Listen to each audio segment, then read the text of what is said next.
Hello प्यारे बच्चों, स्वागत है आप सभी का न्यूट्रिनो एकेडमी के इस यूट्यूब चैनल पर। और आज हम आपके लिए लेकर के आए हैं क्लास 10th की एक बेहतरीन चैप्टर जिसका नाम है ट्रिग्नोमेट्री। प्यारे बच्चों, मैं आपको बता दूं कि ये जो चैप्टर है ये सिर्फ क्लास 10th के लिए नहीं बनी है। ये चैप्टर आने वाले समय में आपकी जो मैथमेटिक्स की जर्नी स्टार्ट होगी ये उसका बेस बनाएगी। तो जो बच्चे क्लास 11th में मैथ्स लेना चाहते हैं उनके लिए मेरे पास एक एडवाइस है, और वो एडवाइस ये है कि आपको इस चैप्टर को बिल्कुल भी स्किप नहीं करना है। आपको शायद नहीं पता होगा, मैं आपको बता दूं कि क्लास 11th और 12th में मोस्ट ऑफ द चैप्टर ऐसे होंगे जिसके अंदर आपको ट्रिग्नोमेट्री का कॉन्सेप्ट यूज होता हुआ दिखाई देगा। तो इसलिए आपको ये चैप्टर बिल्कुल भी स्किप नहीं करना चाहिए। अब हम बात करते हैं उन बच्चों की जो ये सोच रहे होंगे कि सर हमें तो क्लास 11th में मैथ्स चाहिए ही नहीं, तो फिर इस चैप्टर को हमें पढ़ना चाहिए कि नहीं पढ़ना चाहिए। तो प्यारे बच्चों, मैं आपको बता दूं कि भाई ये चैप्टर आपके सिलेबस का हिस्सा है, इसलिए आपको ये चैप्टर तो पढ़ना ही पड़ेगा। दूसरी बात यह है कि अगर मैं आपको इसका एप्लीकेशन पार्ट बता दूं कि रियल लाइफ में इस चैप्टर का कहां कहां यूज हो रहा है, तो शायद आप खुद से बोलोगे कि हाँ यार, ये चैप्टर एक बार तो कम से कम हम लोगों को पढ़ना चाहिए। तो सबसे पहले मैं आपको इसका एप्लीकेशन पार्ट बताता हूं। मान लीजिए कि आपके सामने एक ऊंची बिल्डिंग है और मैं आपसे बोलता हूं कि भाई उस बिल्डिंग पर बिना चढ़े आपको उस बिल्डिंग की ऊंचाई निकालनी है, तो क्या आप इस सवाल का जवाब दे सकते हो? दूसरा सवाल, मान लीजिए आप कहीं घूमने जाते हैं और सामने आपको एक ऊंचा पहाड़ देखने को मिलता है। अब आपको उस पहाड़ तक जाना नहीं है, जहां पर आप खड़े हैं वहीं पर खड़े खड़े आपको बताना है कि वो पहाड़ आपसे कितनी दूरी पर स्थित है। तो क्या आप ये बता सकते हो? तीसरा सवाल, मान लीजिए मैं आपको सोलार सिस्टम के कोई दो प्लैनेट दे दूं। फॉर एग्जाम्पल, मान लीजिए कि मैंने आपको मंगल ग्रह और बुध ग्रह दे दिया, और मैं आपसे पूछूं कि भाई मंगल ग्रह और बुध ग्रह के बीच में टोटल डिस्टेंस आपको कैलकुलेट करनी है, तो आप कैसे करोगे? इन सभी सवालों के जवाब देने के लिए आपको ट्रिग्नोमेट्री का कॉन्सेप्ट आना चाहिए। ये तो हुई एक बात। दूसरी बात यह है कि हम अपने मोबाइल फोन में कई सारे एप्लीकेशन इस्तेमाल करते हैं, लेकिन हमें ये नहीं पता होता कि इसके पीछे भी ट्रिग्नोमेट्री ही वर्क कर रही है। जैसे मान लीजिए कि जीपीएस जीपीएस के बारे में आपने सुना होगा प्यारे बच्चों। जीपीएस जो होता है ये किसी भी ऑब्जेक्ट का जो लोकेशन है उसको ट्रैक करने में काम आता है। अब ये जो जीपीएस होती है ये भी ट्रिग्नोमेट्री के ऊपर बेस्ड है बच्चों। आपने कई सारे 3D गेम्स खेले होंगे, जैसे फॉर एग्जांपल आपने पबजी खेला होगा। पबजी नहीं खेला होगा तो आपने कॉल ऑफ ड्यूटी खेला होगा। कॉल ऑफ ड्यूटी भी नहीं खेला होगा तो आपने शूटिंग गेम्स खेले होंगे, या फिर मान लीजिए आपने रेसिंग गेम्स खेले होंगे, कार रेसिंग हो गया, बाइक रेसिंग हो गए। इन सभी गेम्स में जो ग्राफिक इस्तेमाल किए जाते हैं उन ग्राफिक्स को डिजाइन करते समय प्यारे बच्चों ट्रिग्नोमेट्री का यूज होता है। ये तो मैंने आपको कुछ एप्लीकेशन पार्ट बताए हैं आपको। मैं तो यहां तक कहता हूं कि ये जो मॉडर्न वर्ल्ड आपको देखने को मिलता है, जो आधुनिक दुनिया आप देख पा रहे हैं आसपास, ये शायद ऐसी नहीं होती अगर ट्रिग्नोमेट्री का कॉन्सेप्ट नहीं होता। अब आइए हम इस चैप्टर के ऊपर चलते हैं और देखते हैं कि भाई ट्रिग्नोमेट्री का मतलब क्या होता है। तो प्यारे बच्चों, सबसे पहले मैं आपको इस ट्रिग्नोमेट्री शब्द का मतलब बताता हूं। ये जो ट्रिग्नोमेट्री शब्द है ये तीन शब्दों को मिलाकर के बना है। सबसे पहला शब्द है ट्राई, दूसरा शब्द है हमारे पास में गॉन, और तीसरा शब्द है हमारे पास में मेट्रॉन। ट्राई का मतलब है यहां पर तीन, गॉन का मतलब है यहां पर प्यारे बच्चों साइड या एंगल, और तीसरा शब्द है मेट्रॉन जिसका मतलब है यहां पर मेजरमेंट। अब प्यारे बच्चों यहां पर ध्यान दें तो हमारे पास है थ्री और साइड। थ्री साइड का मतलब है यहां पर हमारे पास एक ऐसी फिगर जिसके अंदर तीन साइड आपको देखने को मिलता हो। अब तीन साइड किसके अंदर देखने को मिलता है? ट्राइंगल के अंदर। तो हमारे पास में यहां पर क्या होगा कि एक ट्राइंगल होगा और उस ट्राइंगल के अंदर अपने पास में तीन साइड होगा और तीन एंगल होगा। हम इस चैप्टर के अंदर बेसिकली क्या पढ़ रहे होते हैं? तीन साइड और तीन एंगल के बीच का रिलेशनशिप, कि भाई एक ट्राइंगल में जो एंगल है और जो उसका साइड है उनके बीच में आपस में क्या रिलेशनशिप होती है। जब आप किसी भी ट्राइंगल के साइड और उसके एंगल के बीच की रिलेशनशिप को स्टडी करते हो तो इसी चीज को हम क्या बोलते हैं? ट्रिग्नोमेट्री बोलते हैं। तो यहां पर ट्रिग्नोमेट्री जो शब्द है इसका क्या मतलब हुआ? ट्रिग्नोमेट्री बेसिकली मैथमेटिक्स की एक ऐसी ब्रांच होती है जिसके अंदर आपको क्या पढ़ने को मिलता है? ट्राइंगल, और ट्राइंगल के तीनों साइड और उसके एंगल के बीच का संबंध। ठीक। अब यहां पर जो हमारे पास ट्राइंगल है, तो हमारे पास ट्राइंगल तो सर बहुत सारे प्रकार के होते हैं। यहां पर कौन सा ट्राइंगल हम लेंगे? तो आप देखिए ट्रिग्नोमेट्री के अंदर कोई सा भी ट्राइंगल आप इस्तेमाल कर सकते हो, लेकिन यहां पर हम इसको आसान बनाने के लिए सबसे पहले हम कौन से ट्राइंगल के ऊपर हम सीखेंगे इस चीज को? राइट एंगल ट्राइंगल पर। तो अगर मैं आपके सामने में एक राइट एंगल ट्राइंगल ड्रॉ कर दूं, तो इस राइट एंगल ट्राइंगल में हमारे पास में यहां मान लीजिए मैंने एक राइट एंगल बना दिया है 90 डिग्री का एंगल। तो ये जो तीन साइड आपको देखने को मिलते हैं इनके हमने कुछ नाम रखे हुए हैं। राइट एंगल के सामने वाली जो ये साइड है इसको हम कहते हैं हाइपोटेनस। हाइपोटेनस।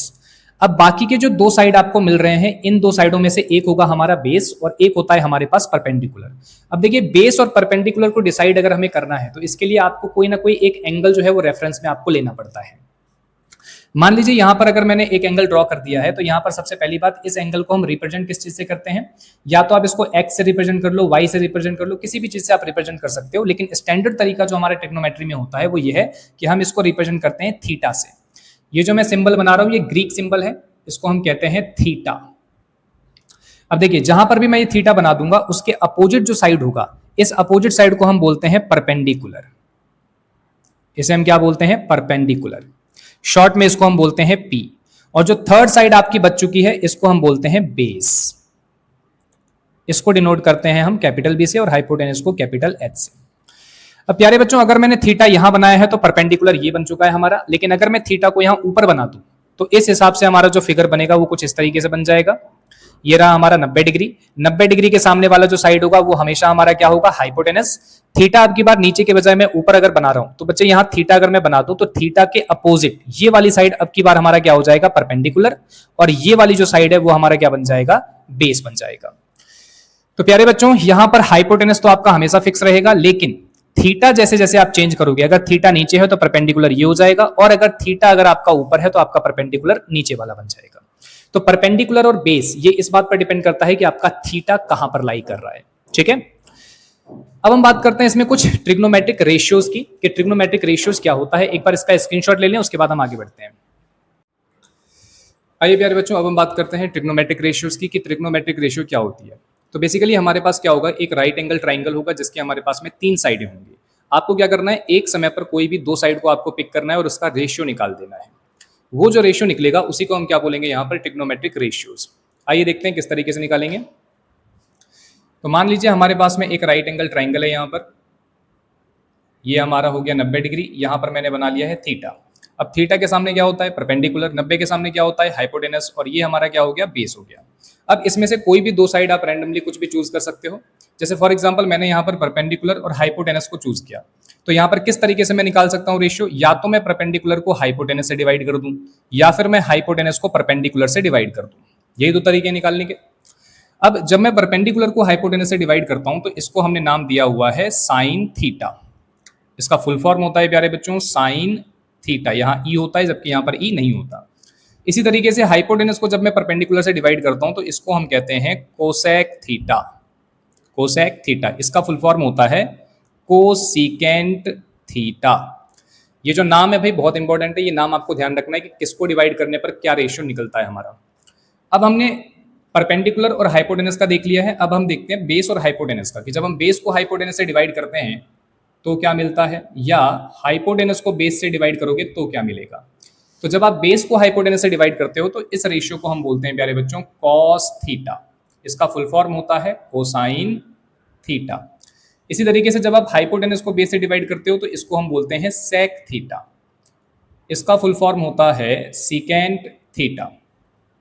अब हमारे पास बच गया परपेंडिकुलर और बेस। तो जब मैं परपेंडिकुलर को बेस से डिवाइड करता हूं प्यारे बच्चों तो इसको हम कहते हैं टेन थीटा। इसका फुल फॉर्म होता है टेंजेंट थीटा।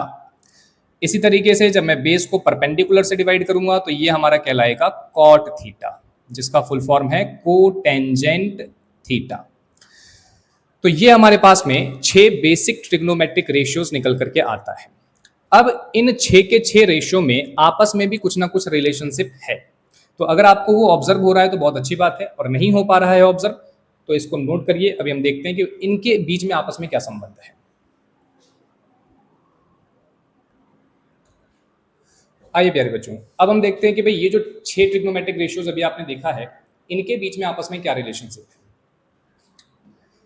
तो हमने अभी देखा था कि साइन थीटा का जो फॉर्मूला होता है वो होता है परपेंडिकुलर अपॉन हाइपोटेनस, और जो कोसेक थीटा आपने देखा उसका फॉर्मूला था हाइपोटेनस अपॉन में परपेंडिकुलर। अगर आप इसको ध्यान से देखें तो आपको पता चलेगा कि भाई साइन थीटा जो है वो कोसेक थीटा का उल्टा है, यानी रेसिप्रोकल है। इसको आप इस तरीके से भी समझ सकते हो कि जो साइन थीटा था हमारा ये फॉर्मूला था परपेंडिकुलर अपॉन हाइपोटेनस। अगर मैं ऊपर भी परपेंडिकुलर का डिवाइड लगा दूं और नीचे भी डिवाइड कर दूं परपेंडिकुलर से, तो हमारे पास कुछ इस तरीके का रिलेशनशिप निकल के आएगा। यहाँ परपेंडिकुलर से परपेंडिकुलर कैंसिल हो जाएगा तो ऊपर हो गया 1, और ये h अपॉन पी अगर आप ध्यान से देखोगे तो h अपॉन पी क्या होता है हमारा कॉसेक थीटा। तो h अपॉन पी की जगह पर क्या आ जाएगा कॉसेक थीटा। इसका मतलब कि मैं साइन थीटा को क्या लिख सकता हूं 1 अपॉन में कॉसेक थीटा। इसी तरीके से अगर मैं चाहूं तो कॉसेक थीटा को क्या लिख सकता हूं, 1 में साइन थीटा। तो ये एक दूसरे के क्या होते हैं, रेसिप्रोकल होते हैं। इसी तरीके से अगर आप कॉस और सेक के बारे में सोचें तो कॉस थीटा को आप क्या लिख सकते हो, कॉस थीटा को आप लिख सकते हो 1 सेक थीटा। और सेक थीटा को हम क्या लिख सकते हैं, फिर सेक थीटा को हम लिख सकते हैं 1 कॉस थीटा। और इसी तरीके से टेन और कॉट में भी आप देख सकते हो, जो टेन थीटा होता है हमारा, टेन थीटा को हम लिख सकते हैं 1 कॉट थीटा, और कॉट थीटा को हम लिख सकते हैं 1 टेन थीटा। ठीक है प्यारे बच्चों। अच्छा, इस रिलेशनशिप को देखने के बाद एक और रिलेशनशिप आपको ध्यान में आया होगा कि हमारे पास में टेन थीटा का जो फॉर्मूला होता है वो एक और होता है साइन थीटा अपॉन में कॉस थीटा। अब ये फॉर्मूला कहां से आया है तो उसको मैं समझा देता हूं आपको। जैसे अगर आप साइन को कॉस से डिवाइड कर दो तो क्या निकल करके आएगा, ध्यान से देखिए। अगर आप साइन थीटा को कॉस थीटा से डिवाइड कर दो तो साइन थीटा का फॉर्मूला क्या होता है, पी अपॉन एच, और कॉस थीटा का फॉर्मूला क्या होता है प्यारे बच्चों, बी अपॉन एच। अब देखिए यहां पर मैं आपको एक बात बता देता हूं कि ऊपर जो फ्रैक्शन है उसके डिनोमिनेटर में एच है, और नीचे जो फ्रैक्शन है उसमें भी डिनोमिनेटर में क्या है प्यारे बच्चों, एच है। तो जब कभी आपको आने वाले सवालों में भी ऐसा देखने को मिलेगा कि यहाँ ऊपर का डिनोमिनेटर और नीचे का डिनोमिनेटर जब भी सेम होगा तो मैं उसको तुरंत काट दूंगा ऐसे, तो आपको भी ध्यान रखना है ये। तो साइन अपॉन कॉस की जो वैल्यू निकल करके आती है हमारे पास में वो क्या निकल करके आ गई है, ऊपर परपेंडिकुलर और नीचे बेस। अब आप सोचो कि ये जो रेशियो है परपेंडिकुलर अपॉन बेस, ये कौन सा ट्रिग्नोमेट्रिक रेशियो आया है, तो ये आ गया हमारे पास में टेन थीटा। तो टेन थीटा का फॉर्मूला क्या होता है प्यारे बच्चों, साइन अपॉन कॉस। इसी तरीके से हमारे पास में एक फॉर्मूला होता है कॉट थीटा का। तो कॉट थीटा का जो फॉर्मूला है वो क्या होता है प्यारे बच्चों, कॉस थीटा अपॉन में साइन थीटा। इसको आप खुद से चाहें तो वेरीफाई कर सकते हो। ठीक है, तो ये आपने देखा है ट्रिग्नोमेट्रिक रेशियो और उसके बीच में क्या रिलेशनशिप होता है, ये आपने देख लिया है। अब इस पर बेस्ड हम कुछ सवालों को देखते हैं जो आपके एनसीईआरटी एग्जाम्पल के हैं। सबसे पहले आप इसको नोट करिए, फिर हम चलते हैं एग्जाम्पल पर। आइए प्यारे बच्चों, अब हम देखते हैं हमारा जो एनसीईआरटी है उसके एग्जाम्पल का सबसे पहला जो क्वेश्चन है वो ये है, और इस क्वेश्चन के माध्यम से हम देखेंगे कि जो भी आपने ट्रिग्नोमेट्रिक रेशियो सीखा है उसको हम अप्लाई कैसे करते हैं क्वेश्चन में। तो सबसे पहला जो सवाल है हमारे पास वो क्या दिया हुआ है, देखिए टेन ए की वैल्यू आपको दे रखी है 4/3, और आपसे बोला है कि अदर ट्रिग्नोमेट्रिक रेशियोज क्या होंगे। तो हमारे पास टोटल में 6 ट्रिग्नोमेट्रिक रेशियो होता है, उसमें से एक आपको दिया हुआ है, बाकी के 5 आपको ढूंढना है। तो जब जब इस तरह का क्वेश्चन आएगा तो सबसे पहले आप क्या करते हो, यहाँ पर एक छोटा सा ट्राइंगल आप बनाओगे, इस तरीके से एक राइट एंगल ट्राइंगल बना लीजिए आप, और यहाँ पर मैंने बोल दिया है थीटा ही। अब ध्यान से अगर देखें तो यहाँ थीटा की जगह क्या दिया हुआ है आपको, ए। तो जहां भी आप थीटा लोगे वहीं पर आपका क्या बन जाएगा भाई, ए बन जाएगा। अगर ये ए है तो मैं इसको बी ले लेता हूँ और इसको मैं अपने आप से सी ले लेता हूँ प्यारे बच्चों। अब यहाँ पर आपको टेन ए की जो वैल्यू दे रखी है वो दे रखी है 4/3। यहाँ से आपको क्या करना है, टेन ए का फॉर्मूला पुट करोगे तो ये हो जाएगा परपेंडिकुलर अपॉन बेस, बराबर में दिया हुआ है 4/3। यहाँ से आपको पता चलेगा कि जो परपेंडिकुलर है वो बराबर है 4 के, और जो बेस है वो किसके बराबर है प्यारे बच्चों, 3 के। अब यहाँ मैं आपको बता दूं कि परपेंडिकुलर अपॉन बेस ये एक रेशियो है, तो जब कभी आपको इस तरीके से रेशियो में नंबर दिया जाता है तो उसको आपको किसी ना किसी एक वेरिएबल के साथ मल्टीप्लाई करना पड़ता है। तो परपेंडिकुलर हमारा हो जाएगा 4x और बेस हमारा हो जाएगा 3x, ये हमेशा आपको करना पड़ेगा। अब यहाँ से मैं क्या करने वाला हूँ, ध्यान से देखिए। आपको ट्रिग्नोमेट्रिक रेशियो अगर निकालना है तो आपके ट्राइंगल में तीनों साइड आपको पता होना चाहिए। यहाँ पर आपको 2 साइड पता लग चुका है भाई, देखो थीटा के सामने क्या होता है, परपेंडिकुलर, और परपेंडिकुलर कितना दिया हुआ है 4x, बेस हमारा क्या है 3x। क्या नहीं पता हमें, हमें हाइपोटेनस नहीं पता है। तो हम यहाँ से क्या करेंगे, पाइथागोरस थ्योरम लगाते हैं, और पाइथागोरस थ्योरम लगाने के बाद आपको सबसे पहले हाइपोटेनस निकालना पड़ेगा। तो यहाँ पर मैं लिखता हूँ by using Pythagoras theorem, Pythagoras theorem. तो पाइथागोरस थ्योरम क्या कहता है प्यारे बच्चों, 90 के सामने वाली जो साइड होती है उसका स्क्वायर एक तरफ, और बाकी की जो 2 साइडें बच गई हैं उसका स्क्वायर एक तरफ, स्क्वायर प्लस ए बी का स्क्वायर प्लस बी सी का स्क्वायर।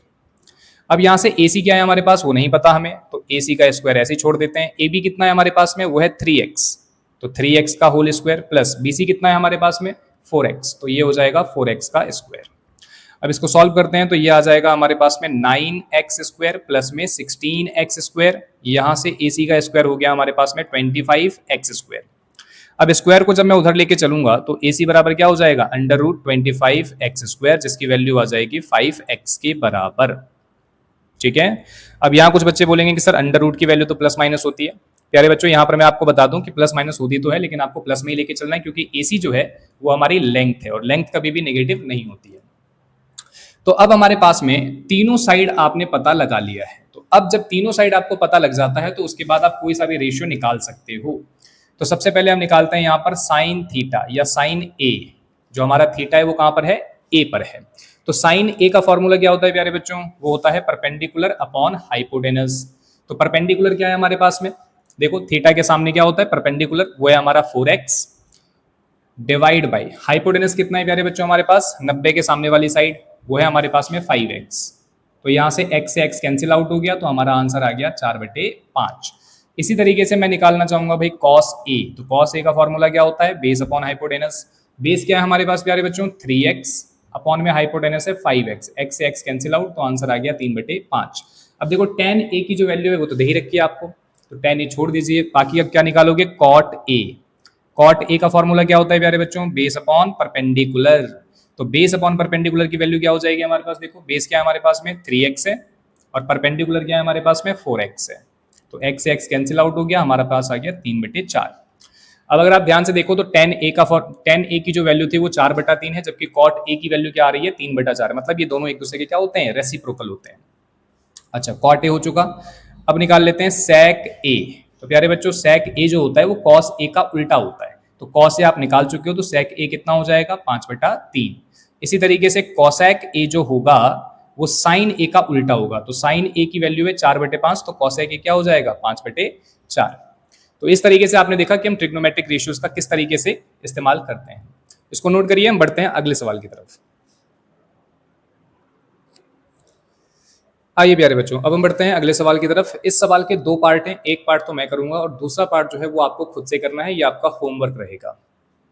तो देखिए सबसे पहले हमें बोला गया कि एक राइट एंगल ट्राइंगल जो है वो ACB है, जिसमें राइट एंगल आपका कहाँ बना हुआ है, C पर बना हुआ है। तो सबसे पहले तो मैं यहाँ पर एक राइट एंगल ट्राइंगल ही ड्रॉ कर लेता हूँ भाई।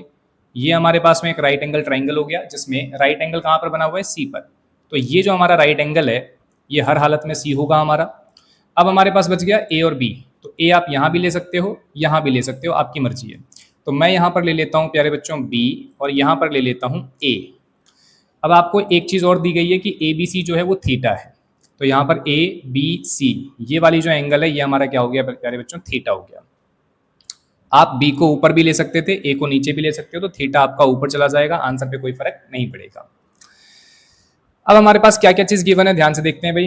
AB की वैल्यू आपको दे रखी है प्यारे बच्चों, AB तो ये रहा भाई 29 यूनिट के बराबर है। BC आपको दे रखा है ये 21 यूनिट के बराबर है। और आपसे पूछा गया है cos square theta plus sine square theta की वैल्यू। सबसे पहली बात तो ये है कि राइट एंगल ट्राइंगल में दो साइड आपको दिया हुआ है, तो आपका फर्ज बनता है कि आप तीसरी साइड जो है बिना कहे आप उसको निकाल लीजिए। तो यहाँ पर मैं लगाता हूँ पाइथागोरस थ्योरम। तो बाय यूजिंग पाइथागोरस थ्योरम, तो प्यारे बच्चों पाइथागोरस थ्योरम क्या कहती है, 90 के सामने वाली जो साइड है वो है AB, इसका स्क्वायर इज इक्वल टू में BC इसका स्क्वायर प्लस AC इसका स्क्वायर। तो यहाँ से हमारे पास में AB की वैल्यू क्या दे रखी है 29, तो 29 का स्क्वायर, और BC की वैल्यू क्या दे रखी है 21 इसका square plus AC square. AC हमें पता नहीं है तो AC का स्क्वायर छोड़ दीजिए। अब देखिए 29 का स्क्वायर, अब 29 का स्क्वायर कितना होता है ये तो हमें नहीं पता भाई, निकाल लेते हैं 29 का स्क्वायर। 29 का स्क्वायर 9 का स्क्वायर 81, 2 का स्क्वायर 4, 9 दूनी 18 दूनी 36, 1 8 6 14 4, आंसर बचा 1 4 3 7 1 8। तो हमारे पास 29 का स्क्वायर कितना निकल के आया है 841 इज इक्वल टू 21 का स्क्वायर कितना होता है प्यारे बच्चों 441 होता है, प्लस AC का स्क्वायर। अब 441 जो है इसको अगर हम दूसरी तरफ शिफ्ट करते हैं प्यारे बच्चों तो ये हो जाएगा माइनस में, 441 इधर आएगा तो माइनस। तो हमारे पास में 841 माइनस 441 बराबर में क्या आ जाएगा हमारे पास में AC का स्क्वायर। तो यहाँ से 841 में से 441 घटाओगे तो कितना आ जाएगा प्यारे बच्चों 400, कितना आ जाएगा 400 इज इक्वल टू में AC का स्क्वायर। अब देखिए मुझे चाहिए AC, तो इस स्क्वायर को उठा करके यहाँ ले आइए, तो ये हो जाएगा अंडर रूट में 400 इज इक्वल टू में AC कितना आ जाएगा प्यारे बच्चों 20 यूनिट। तो AC की वैल्यू आपने निकाल ली है, वो कितना आ चुका है 20 यूनिट। ठीक, तो पाइथागोरस थ्योरम की हेल्प से आपने क्या कर लिया, सबसे पहले तो आपने तीनों साइड निकाल लिए हैं। अब चलते हैं हम अपने क्वेश्चन पर। क्वेश्चन में क्या बोला है cos square theta plus sine square theta की वैल्यू क्या होगी।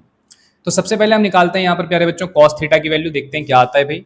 नाउ कॉस थीटा, देखो कॉस थीटा की वैल्यू क्या होती है, बेस अपॉन में हाइपोटेनस।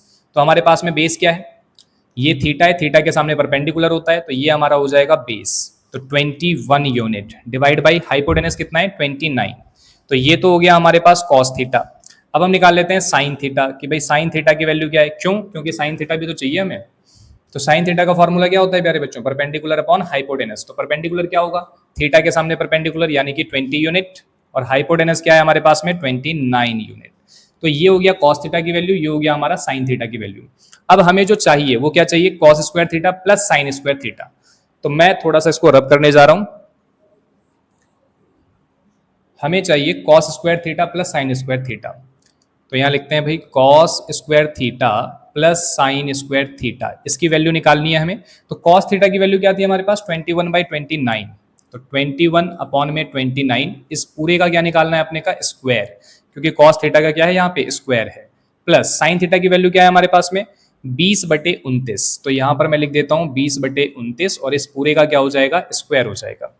अब देखिए 21 का स्क्वायर अभी हमने निकाला था वो कितना था 441, और 29 का स्क्वायर अभी हमने निकाला था कितना था 841। तो 841 प्लस 20 का स्क्वायर कितना हो जाएगा 400, और 29 का स्क्वायर कितना हो जाएगा फिर से 841।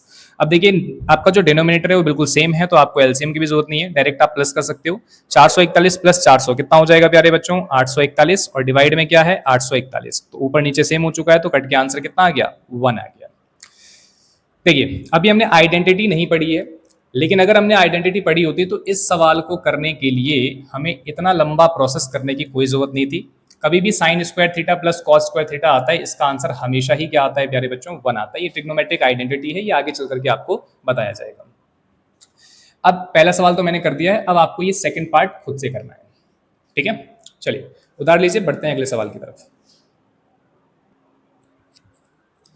आइए प्यारे बच्चों, अब हम बढ़ते हैं अपने तीसरे एग्जाम्पल की तरफ। तो इस क्वेश्चन में आपको क्या बोला गया है, इस क्वेश्चन में आपको दिया हुआ है कि हमारे पास में एक राइट ट्राइंगल है एबीसी, जिसमें राइट एंगल कहाँ बना हुआ है बी पर, और आपको यहाँ पर गिवन है कि जो tan A है उसकी वैल्यू तो 1 है, और आपको वेरीफाई करना है, मतलब चेक करके बताना है कि क्या इसकी वैल्यू भी 1 के बराबर आएगी। तो सबसे पहले तो जो दिया हुआ है उसी को हम ड्रॉ कर लेते हैं भाई। तो सबसे पहले एक राइट ट्राइंगल है हमारे पास में, तो यहाँ पर मैंने एक राइट एंगल छोटा सा बना लिया है, इसका नाम है ABC। तो राइट एंगल कहाँ पर है बी पर है, तो ये तो हो गया B। अब A यहाँ बना लो या यहाँ बना लो, आपकी मर्जी है। मैं यहाँ A बना लेता हूँ और यहाँ पर C। तो A पर मैं लेने वाला हूँ प्यारे बच्चों थीटा आपकी बात, ठीक है, क्योंकि यहाँ पर tan थीटा की जगह पर A दिया हुआ है। अब आपको दिया गया है, ध्यान से देखिए, tan A इसकी वैल्यू दे रखी है 1। अब tan का फॉर्मूला क्या होता है प्यारे बच्चों, परपेंडिकुलर अपॉन बेस, ये दिया हुआ है 1 के बराबर। अब देखो 1 के नीचे कुछ भी नहीं है, तो आप यहाँ पे 1 लगा सकते हो। तो यहाँ से आपको क्या पता लगा, यहाँ से पता लगा कि सर परपेंडिकुलर जो है हमारा उसकी वैल्यू आ गई है 1, और बेस जो है प्यारे बच्चों वो क्या आ गया, वो भी हमारा 1 है। अब मैंने आपको पहले बताया कि ये रेशियो है, तो रेशियो होता है तो आपको क्या करना पड़ेगा, किसी ना किसी वेरिएबल के साथ मल्टीप्लाई करना पड़ेगा। अब आपके पास में देखो थीटा के सामने परपेंडिकुलर होता है, और परपेंडिकुलर क्या है 1x या सिंपली x। बेस क्या है हमारे पास, वो भी क्या है प्यारे बच्चों x है, और हाइपोटेनस अपने पास नहीं है। तो सबसे पहला काम क्या होगा हमारा कि हम हाइपोटेनस निकालते हैं। सो बाय यूजिंग पाइथागोरस थ्योरम, तो अब ये वाली जो लाइन है ये आप खुद से लिखेंगे बाय यूजिंग पाइथागोरस थ्योरम। तो यहाँ से हम निकाल लेते हैं भाई हाइपोटेनस। कैसे निकालेंगे भाई, पाइथागोरस थ्योरम क्या होती है प्यारे बच्चों, हाइपोटेनस का स्क्वायर बराबर में P square plus B square. तो यहाँ से हमारे पास में हाइपोटेनस स्क्वायर निकालना है, तो परपेंडिकुलर कितना दिया हुआ है 1x, तो ये हो जाएगा x का स्क्वायर, b का यानी कि ये भी हो जाएगा x का स्क्वायर। तो यहाँ से हमारे पास में हाइपोटेनस का स्क्वायर क्या निकल के आ गया 2x स्क्वायर। तो स्क्वायर को उधर शिफ्ट करते हैं प्यारे बच्चों, तो ये आ जाएगा अंडर रूट में 2x स्क्वायर। अब देखिए यहाँ से जो आपका x पे स्क्वायर है, इसकी वजह से क्या होगा भाई, x तो बाहर आ जाएगा, लेकिन अंडर रूट 2 जो है वो तो भाई रूट से बाहर नहीं आने वाला, तो अंडर रूट 2x ये हो जाएगा हमारा हाइपोटेनस की वैल्यू। तो हाइपोटेनस हमारे पास कितना आ गया अंडर रूट 2x। अब हमें क्या निकालना है, देखो नाउ जो हमें वेरीफाई करना है वो क्या है हमारे पास में 2 sin a मल्टीप्लाई में cos a। अब प्यारे बच्चों sin a का फॉर्मूला क्या होता है p बाई h, और cos a का फॉर्मूला क्या होता है b बाई h। तो यहाँ से परपेंडिकुलर की वैल्यू क्या थी हमारे पास में, देखो परपेंडिकुलर है 1x या simply x, divide by hypotenuse अभी हमने निकाला है वो है अंडर रूट 2x। मल्टीप्लाई में बेस कितना है प्यारे बच्चों, वो भी x है हमारे पास, और हाइपोटेनस कितना है √2x। तो प्यारे बच्चों x से x कटा, x से x यहाँ भी कट गया। अब हमारे पास देखो ऊपर क्या बचा, ऊपर बचा है 2 और नीचे √2 को √2 से मल्टीप्लाई करोगे तो क्या आ जाता है, 2 आ जाता है। तो यहाँ से 2 से 2 कैंसिल आउट होकर के आंसर क्या आ गया, 1। तो इसका मतलब 2 sin a cos a की वैल्यू भी क्या है हमारे पास प्यारे बच्चों, 1 है। तो फटाफट इसको भी नोट करें, बढ़ते हैं हम अपने अगले सवाल की तरफ। आइए प्यारे बच्चों, अब हम बढ़ते हैं अपने आज के लेक्चर के अंतिम सवाल की तरफ। तो हमारे पास में यहाँ पर क्या दिया हुआ है, हमारे पास में यहाँ पर एक राइट एंगल ट्राइंगल दिया हुआ है जिसका नाम है OPQ। राइट एंगल कहाँ पर बनाना है, P पर। इसमें आपको एक साइड दे रखी है 7 सेंटीमीटर और बाकी की जो 2 साइड है उसका डिफरेंस आपको दिया हुआ है। तो कई बार आपको डिफरेंस दिया जा सकता है या फिर कई बार आपको प्लस के साइन के साथ ही मिलता है प्यारे बच्चों। अब आपको देखिए रेशियो निकालना होता है तो हमें क्या चाहिए होता है, तीनों के तीनों अलग अलग साइडें चाहिए आपको। तो यहाँ पर कॉम्बिनेशन करके आपको दे रखा है, या तो प्लस के फॉर्मेट में मिलेगा या तो माइनस के फॉर्मेट में मिलेगा। जब कभी आपको ऐसा मिले तो आप क्या करोगे, जो भी आपको प्लस या माइनस के साथ मिलता है उसमें से किसी एक साइड की वैल्यू आप दूसरे साइड के रिस्पेक्ट में आप क्या कर लो, निकाल लो वहां से। जैसे फॉर एग्जांपल यहाँ देखिए, सबसे पहले मैं यहाँ पे एक ट्राइंगल बना लेता हूँ भाई। तो ये हमारा ट्राइंगल है OPQ, लेकिन राइट एंगल कहाँ पर है, P पर है। तो यहाँ पर P और यहाँ बना लेते हैं। देखो मुझे साइन Q चाहिए प्यारे बच्चों, तो यहाँ पर मैं ले लेता हूँ Q और यहाँ ले लेता हूँ मैं O। ठीक है, तो अब हमारे पास देखो क्या क्या दिया है। OP आपको दिया हुआ है 7 सेंटीमीटर। OP ये रहा मेरे पास, ये है 7 सेंटीमीटर, और ये जो 2 साइडें हैं इन 2 साइडों का आपको डिफरेंस दिया हुआ है 1 सेंटीमीटर। तो यहाँ पर ध्यान से देखिए मैं क्या करने वाला हूँ। मेरे पास गिवन क्या है, मेरे पास गिवन है OQ माइनस का PQ इज इक्वल टू में 1 सेंटीमीटर। तो मैं यहाँ से क्या करता हूँ, इस PQ को उधर शिफ्ट कर देता हूँ। तो OQ की वैल्यू क्या हो जाएगी, 1 प्लस PQ। तो मैंने OQ की वैल्यू PQ के टर्म्स में निकाल लिया। ठीक है, अब देखिए मैं क्या करने वाला हूं, अब यहाँ पर पाइथागोरस थ्योरम जब लगाऊंगा तो देखते हैं क्या मिलता है हमारे पास। तो वही वाली लाइन सबसे पहले लिख लेते हैं भाई, बाय यूजिंग पाइथागोरस थ्योरम। खुद से लिख लीजिएगा इस लाइन को। तो पाइथागोरस थ्योरम अगर मैं इसमें लगाता हूं तो क्या निकल के आएगा, देखो 90 के सामने वाली जो साइड होती है प्यारे बच्चों वो है OQ, इसका स्क्वायर एक तरफ, और बाकी जो 2 साइडें बच गई हैं इसके स्क्वायर का सम एक तरफ। तो हमारे पास है PQ का स्क्वायर प्लस OP का स्क्वायर। ठीक है, अब जो वैल्यू आप जानते हैं वो वैल्यू यहाँ पर हम पुट कर देते हैं। तो OQ हमारे पास कितना दिया हुआ है, देखो OQ की वैल्यू आपने निकाली है ना PQ के टर्म्स में, तो यहाँ पर आप पुट कर दोगे भाई। तो ये हो जाएगा 1 प्लस PQ इसका whole square is equal to, PQ कितना दिया हुआ है देखो, PQ की वैल्यू तो हमें पता ही नहीं है, तो PQ जहां पर है वहां पर PQ ही रहने देते हैं भाई, PQ का स्क्वायर प्लस OP कितना दिया हुआ है देखिए 7 सेंटीमीटर, तो यहाँ हो जाएगा 7 का स्क्वायर। अब यहाँ पर a प्लस बी का होल स्क्वायर का फॉर्मूला लगाते हैं, तो ये आपके पास मिलेगा 1 का स्क्वायर 1 प्लस में 2PQ प्लस में यहाँ पर PQ का स्क्वायर हो जाएगा प्यारे बच्चों। ठीक है, और इस तरफ भी हमारे पास क्या है, PQ का स्क्वायर प्लस 7 का स्क्वायर क्या हो जाएगा, 49।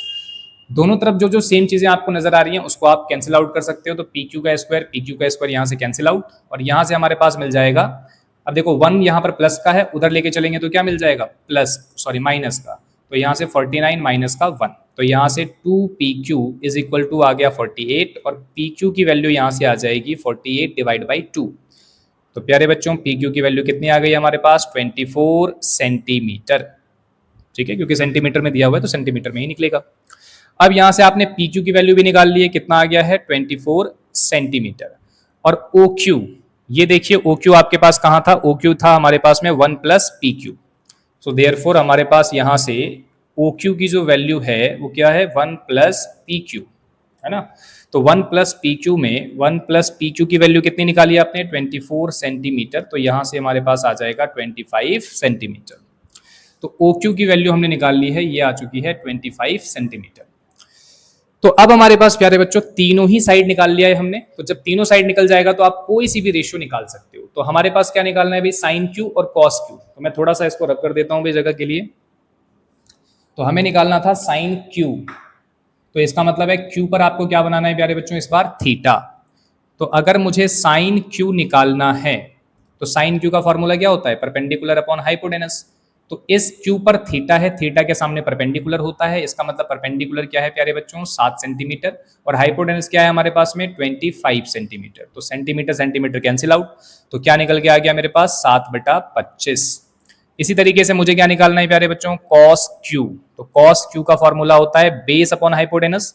तो बेस हमारे पास क्या है प्यारे बच्चों, वो है 24 सेंटीमीटर डिवाइड में 25 सेंटीमीटर। सेंटीमीटर सेंटीमीटर खत्म, ये आ गया 24/25। ठीक है प्यारे बच्चों, तो आज का लेक्चर हम यहीं पर समाप्त करते हैं। मिलते हैं अगले लेक्चर में, लेकिन अगले लेक्चर में हम करेंगे एक्सरसाइज 8.1 के सवाल। जिन बच्चों को आज वाले लेक्चर में किसी भी तरह का डाउट होगा तो वो नीचे कमेंट सेक्शन में कमेंट करते हैं, उसको अगले लेक्चर में हम देख लेते हैं कि भाई क्या दिक्कत आ रही है आपको। ठीक है, मिलते हैं आपसे अगली क्लास में।